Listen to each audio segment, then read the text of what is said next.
Death Claims, a Dave Brandstetter mystery. Book 2. Author, Joseph Hansen. Publisher, University of Wisconsin Press, Terrace Books. Narrator, Eric Aust. Chapter 11. Floyd Kellogg, tweeds, sideburns, briar pipe, got up from a desk barricaded by stacks of new books and flashy jackets. New books and flashy jackets crowded the high shelving back of him. Bancroft's on Vine, just off Hollywood Boulevard, was a tall, bright cave of new books and flashy jackets. Kellogg was big. His grip crushed Dave's hand. "Mr. Brandstetter, how are you? Haven't seen you in quite a while. How's Mr. Fleming?" They still asked. He wished they'd stop. "Dead, Mr. Kellogg. Last September. Cancer." That's too bad." He was a young man. For a second, primeval fear showed in Kellogg's eyes, then primeval relief. "Somebody else. Not me. Not this time. Can't get over it. I had some books piled up and back to show him when he came in." Head shake. Tongue cluck. Shock. Real shock. "I'm sorry about the books. Shall I take them?" "Oh, no. Squeeze of the arm. "I'll just put them back in stock. Not your kind of thing. Hollywood in the 40s, the films of Joan Crawford. His kind of thing." "Right." Rod would have cheered. He'd have torn open the brown wrapping in the car before they left the parking lot. At home, he'd have grabbed corn chips and beer from the kitchen, kicked off his shoes, settled with food, drink, books in a corner of a couch, feet tucked under him. Like a girl, he'd have shouted with laughter. He'd have jumped up repeatedly to show Dave his photo of Ann Sheridan, sultry in 5-inch wedgies. That photo of Barbara Stanwyck in square-shouldered mink, a Luger smoking in her hand. And Dave? He'd have hunched down lower and grimmer in his chair, trying to focus on the New Republic or Scientific America. At first, he'd have glanced up to grunt at the pictures, then he'd have snarled, and Rod, feelings hurt, would have sat quiet, but not for long. Soon he'd have started chuckling, then guffawing again. Then, "My God, this you have got to see," when Dave would have slammed down his magazine or thrown it at Rod's head. Christ, forget it. What was Kellogg saying? Something about a price cut on the James Joyce letters? Yes, send them out. But all I'm really here for today is information. Kellogg's eyebrows rose. "You bought every book in the reference section." "Not that kind of information. About a girl who works for you. Part-time? April Stannard?" Kellogg nodded. Nice girl. Wish we could take her on full-time. Knows her books. Just haven't had an opening. She wants to work at the El Molino branch. Only 2 people there. What did you want to know about her?" Dave named a date. "Did she work that night?" "You could ask her. I've asked her. Now I'm asking you." Kellogg stiffened. "Well?" It sounded offended. He heard how it sounded and said it over again, amiably this time. "Well, all right." He rubbed his hands, sat down at the desk, pawed among bills, checks, receipts for a pair of Ben Franklin glasses. He probed into a green tin file box. "Here we are." He held a 4x6 card out to Dave, and turning his left elbow nudged a stack of books. It tottered and fell. He didn't notice. "The dates and times are all on there," he said. Dave put on his horn rims. The listings were in different handwritings, with different ballpoint pens. There was one for the date of John Oates' death. The hours were noon till 9 at night. He handed back the card and noticed beyond the desk a slim figure, familiar but blurred by the glasses. He took them off.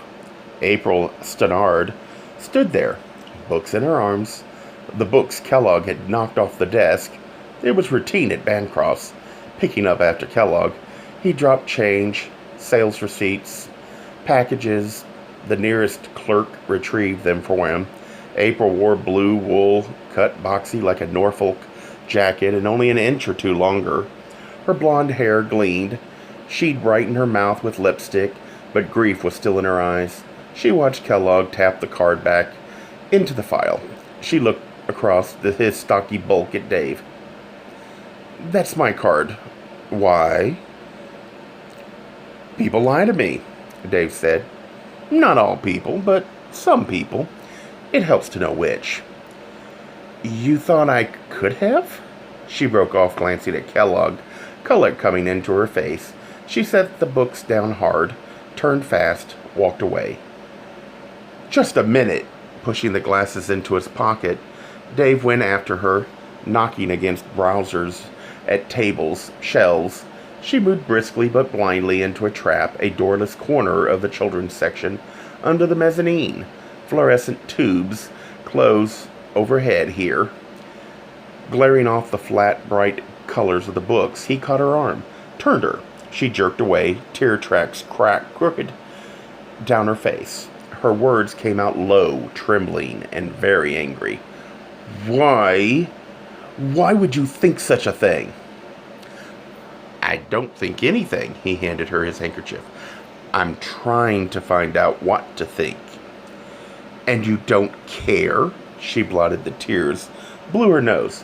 "Who you hurt in the process?" "I won't hurt anyone the way John Oates was hurt." "I didn't hurt him. Why would I? I loved him. I don't understand how your mind works. You say he was killed for his insurance money. I wouldn't have gotten that. I suppose it must have been me he was going to write in as his beneficiary, but he hadn't.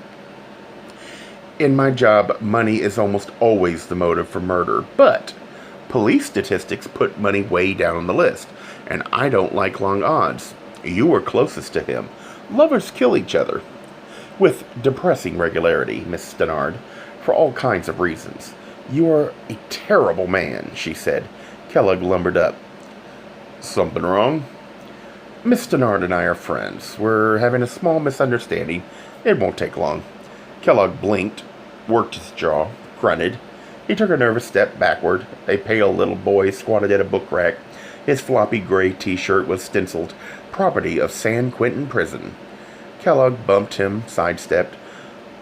"Well, look, it's not busy. Why don't you go out and get a cup of coffee?" "We'll do that," Dave said. She walked sullen, wordless beside him, head bent as if she were reading the brass celebrity names set into red stars on the gray terrazzo sidewalk. She wasn't reading them. At a corner, a big, glistening white stall had its front open to the street, while he ordered coffee at a high counter from a white-aproned girl boy with a purple bruise on his neck. She sat at a narrow shelf facing windows, cheerful with morning sun, her mouth tight, her eyes half shut in outrage, when he set coffee in a disposable cup in front of her and took the stool next to hers. She said, "We are not friends." "Did Captain Compost phone you?" "Yes, that creepy boy didn't kill John." "But he did deliver morphine to him." "Where did John get the money to pay for it?" "I checked his bank, his former bank. The account had been closed and empty for a long time. I had my office check your bank this morning." "You're broke, Miss Stannard." "I told you that." "What good does it do to tell you anything?" "That card on Kellogg's desk shows you've worked more often than I'd gathered from what you told me, but still not enough to meet the going price for illegal morphine. Where did the money come from?" "I don't know. Peter wasn't earning anything." Her hand shook, lifting the cup. "Sometimes we could hardly buy food." She sipped at the coffee. "I just can't believe John would have hidden money for that." "You forget. He broke into a drugstore to steal that. Drugs do unattractive things to people." He took a new cigarette pack from his pocket, stripped the cellophane, thumbnailed the silver paper corner, tapped the pack on the heel of his hand, held it toward her. She shook her head. He lit a cigarette for himself, tried the coffee. It tasted like cardboard. "Yesterday you showed me the mail that had come to your house since he died. Among the envelopes was a telephone bill." I'd like to look at that. Really? Puzzled frown. I don't see... She didn't finish. She shrugged and gave a little baffled laugh. All right, why not? It just happens I brought it with me. I get my pitiful wages today. I was going to the post office on my lunch hour, buy a money order, and pay it. Her handbag was soft, neutral leather, lashed with rawhide thongs. Out of it she dug a fold of flimsy blue and white paper and passed it to him. He got out his glasses, slid them on, opened the bill. Only 2 toll calls were listed, with their dates and times. He put a finger on them and slid the bill toward her. Did you call these numbers? She peered. No, and Peter only called the stage. That's local, and of course, John wouldn't. Why wouldn't he? He wasn't in touch with anyone. I told you we were alone down there. The 3 of us until Peter left, the 2 of us after that. And sometimes, Dave stretched for an ashtray down the shelf among yellow and red plastic squeeze bottles of mustard and ketchup. Only one of you when you were up here working. Do you recognize the numbers? She took a quick gulp of coffee, set the cup down, frowned at the bill. Let me think. The Hollywood one. Her neat little teeth worked on her lower lip. She gave a sharp child sigh, shook her head. No, I think I've called it back when I worked for Oates in Norwood, but I can't remember whose it is. This one, though, her face cleared, has to be Dwight Ingalls. He teaches at Los Calados College, American literature. He was an old customer, one of those John thought of as friends, till he didn't show up after the accident. Maybe he did, Dave said. A Gay Mysteries Audiobooks. I think it is easy to hate a label, but a face humanizes the word. So this effort is twofold. To offer comfort to those like myself that your world didn't end because you don't fit into the view of acceptable society on both sides.